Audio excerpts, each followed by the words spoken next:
Hello everyone, आज मैं अनिश sir Mahadev study village में आप सभी का स्वागत करता हूँ। आज हम लोग क्लास 10 का सोशल साइंस पढ़ने वाले हैं, जिसमें हम लोग पाठ 1 के रूप में देखेंगे संसाधन, विकास और उपयोग।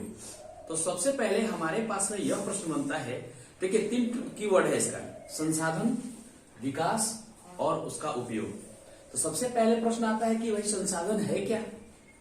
तो हमारे नजर के सामने हमारे आसपास की वैसी वस्तुएं जो हमारे उपयोग के लिए होते हैं, यानी कि जैसे लकड़ी है तो लकड़ी करके काट करके हम लोगों ने पलंग बना लिया, है ना जी, बेंच बना लिया। जो बुक्स हैं, बुक्स को हम लोग पढ़ रहे हैं, पेन को खरीद लिए और उससे लिख रहे हैं, ये सभी क्या है, संसाधन होते हैं, है ना जी। तो वैसी वस्तुएं जो मानवीय आवश्यकताओं को पूरा करती हैं, वैसी वस्तुएं जो मानवीय आवश्यकताओं को पूरा करती हैं संसाधन कहलाती हैं। जैसे में क्या क्या हो सकता है, बेंच हो सकता है, बल्ब हो सकता है, पंखा हो सकता है, प्रोजेक्टर हो सकता है, मोबाइल फोन हो सकता है, जो हमारे उपयोग में आए हैं, है ना जी, इत्यादि। अब आता है क्या कि संसाधन कितने प्रकार के होते हैं। तो संसाधन मुख्यतः 2 प्रकार के होते हैं, भौतिक संसाधन और जैविक संसाधन। तो भौतिक संसाधन और जैविक संसाधन, तो भौतिक संसाधन में क्या आएगा, जैसे भूमि, मृदा, मृदा मतलब मिट्टी, जल एवं खनिज।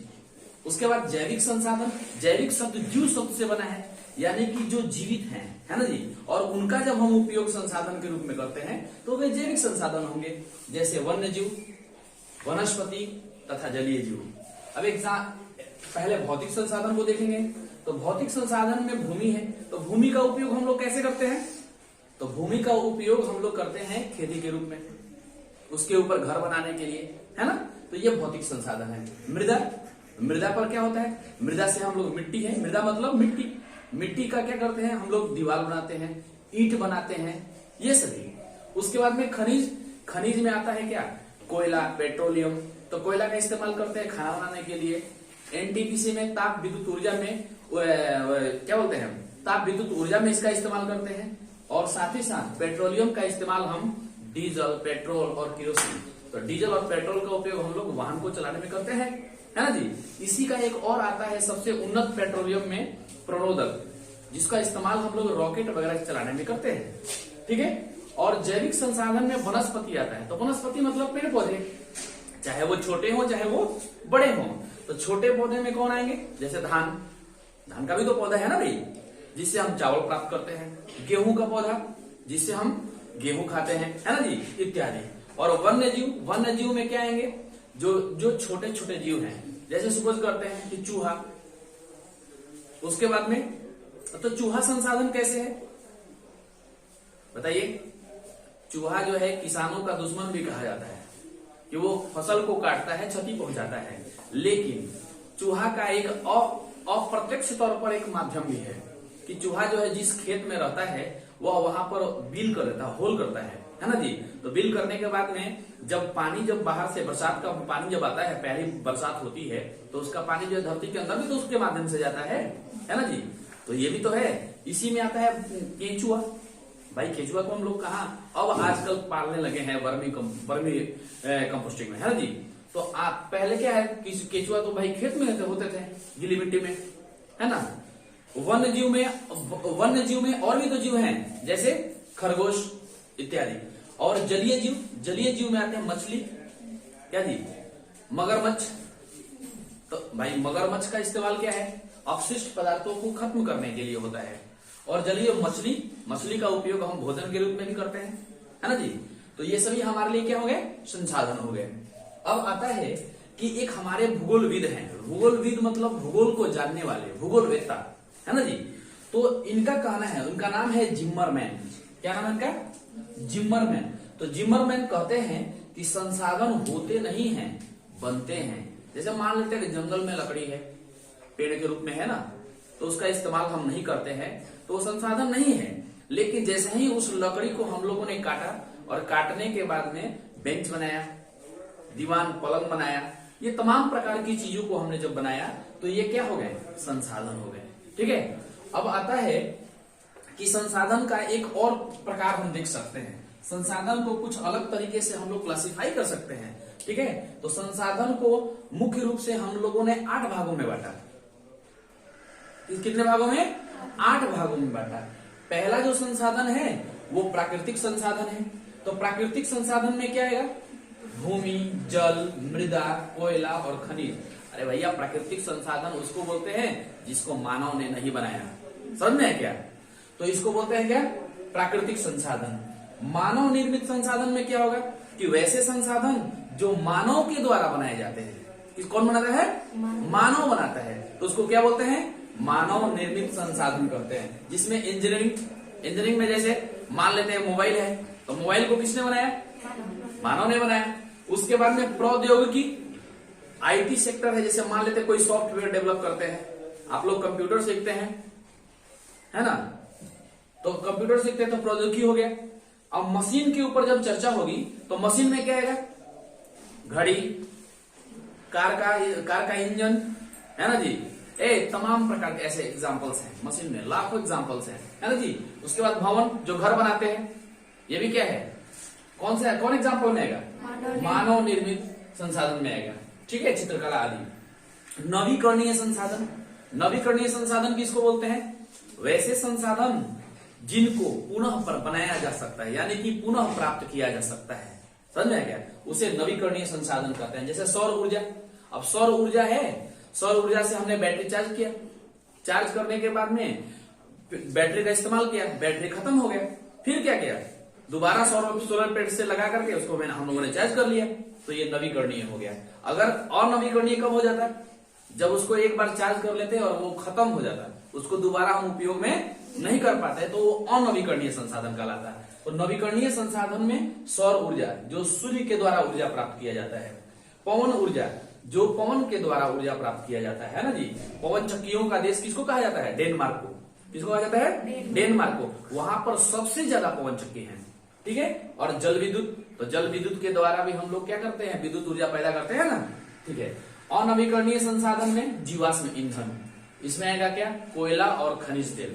अनवीकरणीय का मतलब क्या? जिसको नया नहीं किया जा सकता है, यानी कि वैसे संसाधन जिनको हम पुनः प्राप्त नहीं कर सकते हैं। क्यों नहीं प्राप्त कर सकते हैं भैया? कि कोयला को बनने में लाखों वर्ष लग जाते हैं, और मानव का औसत उम्र आजकल कितना है? 60 वर्ष है। 60 वर्ष है ना? तो 60 वर्ष है और लाखों वर्ष बनने में लगता है। बताओ, हमें नहीं मिलेगा, हम दोहन करके खत्म कर देंगे, तो मेरे बेटे को मिलेगा क्या? क्या उसके बेटे को मिलेगा क्या? क्या उसके बेटे को मिलेगा क्या? कहीं नहीं। लाखों वर्ष का मतलब बहुत होता है, बहुत, है ना? मिलियंस में है ना जी? तो इसको तैयार होने में, कोयला चाहे पेट्रोलियम, इसको तैयार होने में इतना टाइम लग जाता है। बात समझ में क्या है? अब हमारे पास में आता है निजी संसाधन। तो निजी संसाधन के बारे में बात करेंगे। निजी का मतलब होता है, निज मतलब अपना होता है। तो वैसे संसाधन जो किसी व्यक्ति विशेष का हो, जैसे महादेव स्टडी सेंटर, है ना जी? चैनल पर महादेव स्टडी विलेज के नाम से चलता है। तो महादेव स्टडी सेंटर मेरा है, अनिश सर का है, तो ये मेरा निजी संसाधन है। ये घर जिसमें आप पढ़ रहे हैं, ये मेरा है ना जी? सबका अपना अपना घर, ये निजी संसाधन है। समझ में क्या? घर, भूखंड मतलब खेत, हम सभी का खेत है ना अपना अपना, तो वो हमारा निजी संसाधन है। बाग बगीचा लगाते हैं, ये भी क्या है? निजी संसाधन है। तालाब भी खुदवाते हैं मछली पालन करने के लिए, मत्स्य पालन के लिए सरकार आजकल बहुत प्रोत्साहन कर रही है ना जी?